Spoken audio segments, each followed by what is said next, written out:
केंद्र सरकारमध्ये परमनंट सरकारी नोकरी स्टाफ सिलेक्शन अंतर्गत सीजीएल या पदासाठी 12,256 पदांची ऍड आलेली आहे।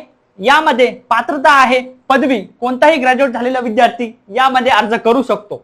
त्याचबरोबर वयोमर्यादा आहे, काही पदांसाठी 18 ते 27 आहे, काही पदांसाठी 20 ते 30 आहे आणि काही पदांसाठी 18 ते 30 आहे। त्याचबरोबर एससी आणि एसटी साठी 5 वर्ष वयाची सवलत असणार आहे। त्याचबरोबर ओबीसी साठी 3 वर्ष वयाची सवलत असणार आहे। त्यानंतर अर्ज प्रक्रिया ही आहे, 21 मे पासून अर्ज सुरू झालेले आहेत। त्याचबरोबर 22 जून पर्यंत अर्ज असणार आहे।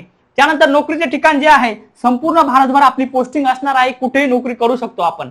त्याचबरोबर फी स्ट्रक्चर जे आहे ओपन आणि ओबीसी साठी साधारणपणे 100 रुपये फीज आहे। त्याचबरोबर एससी एसटी पीडब्ल्यूडी महिला यांच्यासाठी कोणतीही फी या ठिकाणी नसणार आहे। त्यानंतर पुढे जर आपण परीक्षा पॅटर्न जर बघितला, टियर 1 साठी साधारणपणे reasoning, math, English, general awareness असे सब्जेक्ट असणार आहे। या सब्जेक्टचे 25 प्रश्न 50 मिनिटांसाठी असणार आहे। टोटल 60 मिनिटांचा आपला पेपर असणार आहे।